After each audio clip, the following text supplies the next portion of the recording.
Got better. How much better do you feel you guys Yeah, got? I do. I do feel like we got better. Um, I think we got better offense, defense, and special teams. Brought in some really good, good players, good people, good leaders, and especially the first four that we brought in, all kind of captain material. And so we feel really good about, the haul. With obviously the three guys you brought in, each have had major injuries the last couple Yeah. years. How do you sort of weigh? That's part of free agency, but how do you weigh that as you go through? Yeah, you weigh it. I mean, we do extensive physicals, and everyone we bring in, they're no different. They all pass the physical. They're going to be 100% as we get into the off-season program, and so we have a great medical team. We rely on them, and so we feel good. Georgia, for Bo in particular, how helpful can having Evan Ingram be for his development? Oh, it's helpful for the entire offense. Just opens up the middle of the field a little more. That's something that we lacked. Explosive element that we've lacked in the middle of the field, and so as we've talked about, he's a mismatch type player, and so that only helps the quarterback. With Greenlaw in particular, what is just the athleticism and the coverage ability at that position in the middle of the field give to your defense? It's huge. I mean, everything he provides. I mean, he's a tone setter. He's a tone setter of the defense. You watch him on tape. Now they had a good defense, they had a really good program, but you watch him on tape. He sticks out. It's very contagious, and when you watch him play the game. With guys like Ingram, Sean talked about, like going old school free agency stops, goes takes a visit, then comes back and picks you guys. Greenlaw, clearly, it sounds like the Niners really did make a push to try to keep him. I guess how reaffirming is that, especially when a team like the Niners, like, no, we want this guy back, that you guys. Yeah, I mean, it's always nice when players want to be here. And now we didn't get all our players, but we feel good with where we're at. And it all starts with ownership and the head coach, and then obviously when you have a young quarterback, players want to be here. How well positioned are you, do you think, to sort of, obviously you've got some guys who are up for extensions, your own players, you want to retain those guys. Right. Do you think the future planning is in place to sort of be able to get done what you need to? Yeah, I mean, you guys, you've seen how we've done our business. Typically, let's get through the draft, and we'll be open to conversations after the draft and into the summer and sometimes into the season as well. Sean mentioned with ownership that the expectations are still higher than where you are right now. I guess, is that refreshing, energizing when you know that at the very top the expectations are as high as they could be? I mean, they're always high internally, but we're just trying to get better each and every day. It does no good for me to talk about it, but we just got to get better every day. But, take that next step. We lost the first round of the wild card. We just need to keep getting better. Take that next step. I know you talked about right when the season was over, we asked about, hey, owners in place, coach, quarterback, how nice it would be. So now a couple months into it, as you're nearing the draft pass, how nice has it been to have that stability, especially at quarterback? It's nice, but there's always different challenges. I mean, there's always different stress points, and free agency, man, that's a crazy time because you really don't have any control, and you don't know what they're doing on the other side. You don't know how many teams are involved, and so that's a crazy time. And now, as we head into the draft, we're picking a little further back. We're picking 20. Who's going to be there? Do we have to move up? Maybe we move back. All those scenarios come into play. So the challenges are always ahead, no matter what. When it comes to moving back or trading up, do those conversations start now and then really heat up, like on draft day? I mean, I don't hit Sean for the trade back until like the day of. I mean, it's just no use. But no, we talk about it. As we approach it, probably we'll get through. We start draft meetings Wednesday, and so that's about 8 days of draft meetings, and we'll have group studies. And so the week of the draft, we'll start hitting those scenarios pretty hard. Does filling some of those needs in free agency make it even more likely, hey, just take, I know it's a cliche, but take the best player? No, it's huge. It's huge. And I've talked about it, flexibility.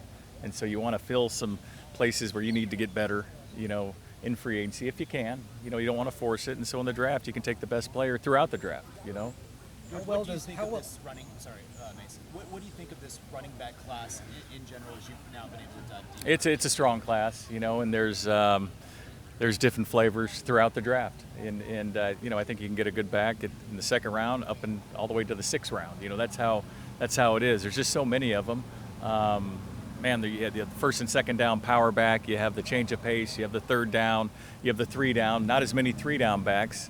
But no, it's a good class. We'll get it back in this draft. How well does the draft, sort of the depth of the draft, kind of mesh with areas that still need to be attended to roster-wise? Well, I mean, I know everyone's talking about the running backs, so that's a good thing, right? There's a lot of running backs.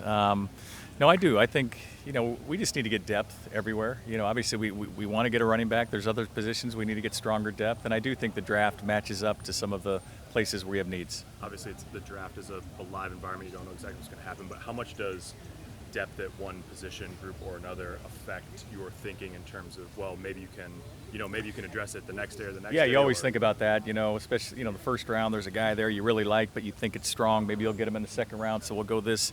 But I think it comes down to you always want to take the best player. The best player on your board, typically you win in those scenarios. Roster building's never done, but do you ever look back and see like where the roster is now compared to say 4 years ago and think maybe the shopping list has shrunk a little bit? Yes, but when you're sitting in my chair, you're always trying to build every day. Even when the draft's over, it's like UFL, what's going on there? Let's Devondre Tillman, and so it just never ends, and it never ends with the scouts. You're always building. You can never get complacent in this job, man. You're going to get passed up. I know you said you're going to wait until you get past the draft to look at re-signing your own guys or whatever that may be, but with someone like Benito, with that market jumping as much as it did at the top, is there some sort of, I guess, I don't call it urgency, but understanding that the sooner you get it done, maybe the more affordable? No, I mean, we'll have those talks at the right time, and again, you've seen how we've done our business, and so we got a few other players that are really good, that I'm sure we'll have those discussions with. You talked about feeding the lines, I think, at the combine. Yeah. Even when you've got, I think, every snapback on both lines, Yeah. how much of a focus is it to sort of keep, replenishing? I think you have to, and that was a big, why we brought DJ back. We think DJ is one of the better noses in the league, and so why wouldn't we bring him back and just keep building on his strength? And I think that's how you get better. We had a really good defense last year. How can we take it to the next level? And so that's why it was important for us to strengthen at all three levels. DJ, Greenlaw, Hufanga, down the middle of the defense. And so it's really important to build on a strength when you have one. George, Marvin, what sort of step did you see him take last year, and how did he kind of open things up for the Yeah, offense? he really did. He took that next step, and Sean used him a little differently than we had the prior 2 years, and he's just grown. He's grown as a pro. You could see the confidence, when he started getting touches and using them in different areas, he just took off. And I think it has to do with confidence, kind of the way we used him and the way we incorporated him in our offense. When you see a guy like that take the year two step, does it give you faith for Joan Ellis? Oh, no doubt. I mean, look at Nick Benito. Last year at this time, did we think Nick Benito would be an all-pro player? I don't think anyone would have said that. So you just, and it's a credit to Sean, it's a credit to the staff how they develop these young players, to take that next step. They all grow at different areas. Some, like we talked about, Pat Surtain walked in the door. He didn't need, he was Pat Surtain, but a lot of these guys, some get it in the second year, some get it in the third year, and so you just, you can't be overly patient, but you just have to keep developing your young players. You've hit on a bunch of corners. What did you think of Chris Abrams' drain? I mean, he got thrown in the fire in a hot spot there in December, and it seemed like he acquitted himself. At the game, he was probably the rookie that we felt was furthest behind, after OTAs in the summer. And then we got in the training camp, he kept making plays, and, it just wasn't too big for him. And then you saw that when he played the Chargers on the whatever night, Thursday night, and it wasn't too big for him, and he started making plays. And, man, he's got unique cover skills, really good instincts, and he doesn't get phased, So we're really encouraged with him. Time for a few more for George. What are the signs that you look for when you see a player to say, okay, I know I need to be patient with this player, that this guy might Yeah, come I mean, you look at the day-to-day, you look at the practice, and you look at the skill set. I mean, is there one trait? What's the dominant trait? Nick Benito, man, we knew he had a dominant trait. When was it going to click? When was the light going to turn on? And so you can see it in practice. You can see it, by how, again, day-to-day, how they are in the weight room, in the conditioning drills. And Nick, man, he always worked hard. You felt like it would come, and he got his opportunity. And shoot, we traded a good player away in Baron Browning because we could see Nick in practice, what he was doing. And so you just look for those little traits, and it's hard to give up on a player like that. You know what I mean? And so. George, after the team took a big step this past year, making it to the playoffs, what are your expectations for this team moving forward? Oh, I'm not going to get into that, man. I'm just focused on this draft right now. I don't want to get ahead of myself. We're just going to try to get better each and every day. I know it's cliche, but that's the reality of it. We're not going to get ahead of ourselves. Do you feel that your search for the Joker is over? Yeah, it's probably, I don't think the search is ever over. I do think we have a joker. We have a mismatched tight end that we really like. But again, we're always looking for the best players. Thanks, George. Yeah, appreciate you guys. Thanks a Yeah. lot.